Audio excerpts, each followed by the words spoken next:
안녕하세요. 온도교회 성도 여러분, 아침 묵상 함께 나누도록 하겠습니다. 오늘은 디모데후서 3장 10절부터 17절까지 말씀입니다. 디모데후서 3장 10절부터 17절까지 말씀 제가 세 번역으로 선포하겠습니다.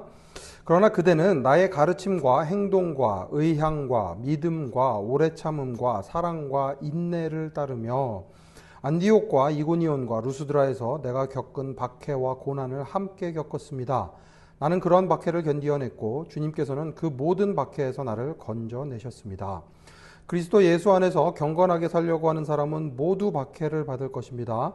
그런데 악한 자들과 속이는 자들은 더욱더 악하여져서 남을 속이기도 하고 속기도 할 것입니다.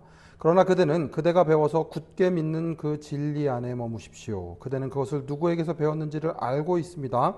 그대는 어려서부터 성경을 알고 있습니다. 성경은 그리스도 예수를 믿는 믿음으로 말미암아 그대에게 구원에 이르는 지혜를 줄 수 있습니다.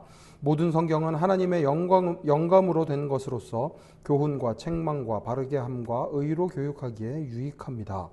성경은 하나님의 사람을 유능하게 하고 그에게 온갖 선한 일을 할 수 있게 하는 것입니다.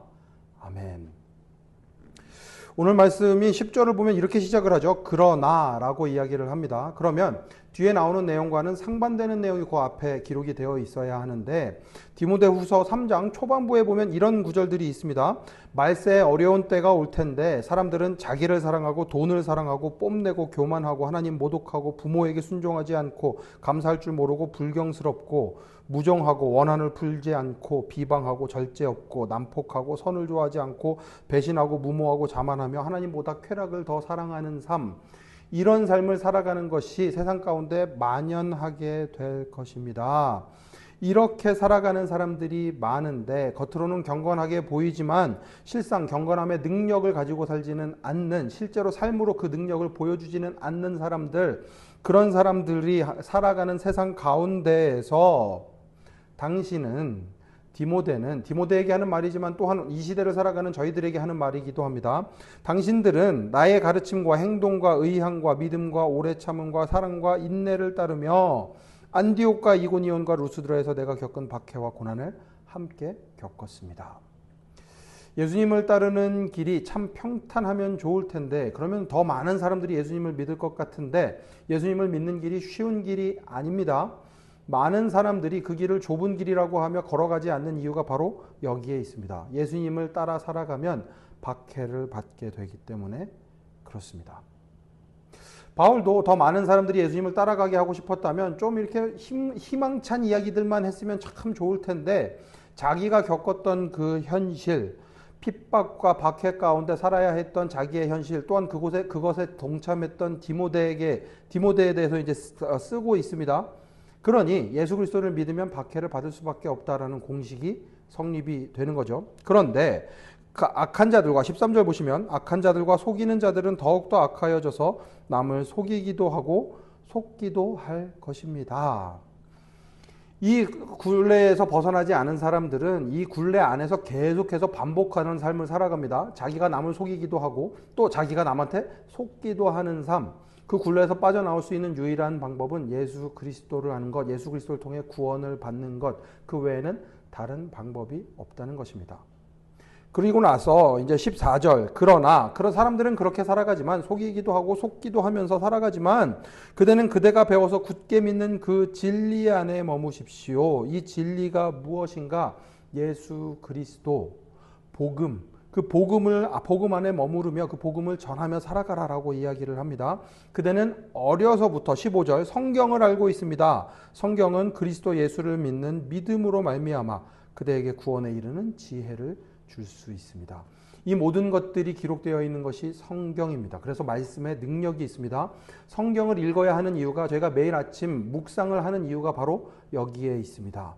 짧은 시간이라도 어떻게 해서든 하나님의 말씀을 듣기 위해서 애쓰는 이유가 바로 여기에 있습니다. 성경에 우리를 구원할 수 있는 능력이 있기 때문에, 예수 그리스도를 알게 되기 때문에, 예수 그리스도를 믿는 사람들이 어떻게 살아가야 되는지를 알기 때문에. 그리고 나서 이제 유명한 구절로 이어지죠. 모든 성경은 하나님의 영감으로 된 것으로서 교훈과 책망과 바르게 함과 의로 교육하기에 유익합니다. 이 네 가지를, 성경의 유익 네 가지를 이렇게 둘로 나눌 수 있습니다. 첫 번째, 교훈과 책망 하는데 좋습니다. 교훈과 책망이라는 것은 무엇인가 하면 당시의 시대적 배경에서 생각을 하면 이 교리적 요소에 대해서 이야기를 합니다.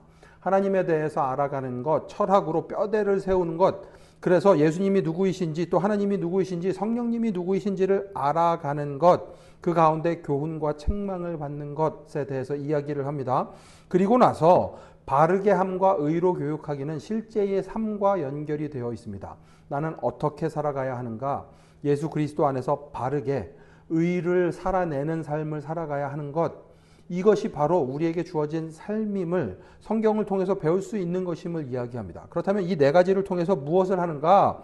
17절 성경은 하나님의 사람을 유능하게 하는데 무엇에 유능하게 하는가? 그에게 온갖 선한 일을 할 수 있게 하는 것입니다. 하나님께서 우리를 온갖 선한 일을 할 수 있도록 우리를 유능하게, 우리를 준비시키실 것입니다. 그러니 우리는 do good, 예수 그리스도의 빛을 비추며 선한 일을 행하며 살아가면 되는 것입니다. 그것을 위해서 필요한 것이 말씀을 가까이 하는 것입니다. 말씀을 삶으로 살아내는 것입니다. 오늘 이 삶이 우리의 삶이 되면 좋겠습니다. 하나님의 놀라운 사랑을 맛보았을 때 그 사랑을 어떻게 다른 사람들에게까지 연결시킬 수 있을까? 성령의 놀라운 은혜 가운데, 성령의 놀라운 그 유익 가운데 저희들이 그것들을 누릴 수 있습니다. 그러니 하나님의 말씀을 가까이 함으로, 그것들을 또한 삶으로 풀어내므로 하나님 사랑하고 이웃 사랑하며 살아가는 오늘 하루 매일매일의 삶이 되시기를 간절히 축원합니다. 함께 기도하겠습니다. 하나님 아버지 감사합니다. 주님의 사랑과 은혜 가운데 살아가게 하신 것도 감사한데 그뿐만 아니라 주님의 부르심을 받아 선한 일을 행하며 살아가게 하시니 감사합니다. 우리가 먼저 주님의 복음 듣게 하셨으니 그 복음 전하며 살아가는 주님의 사람들 되게 하여 주시옵소서. 모든 말씀 예수님 이름으로 기도합니다. 아멘. 오늘도 우리의 삶 가운데 함께 하시며 우리를 선한 일을 할 수 있도록 이끌어 가시는 주님의 놀라운 은혜가 여러분과 함께 하시기를 기도합니다. 모든 성도님들 오늘도 샬롬입니다.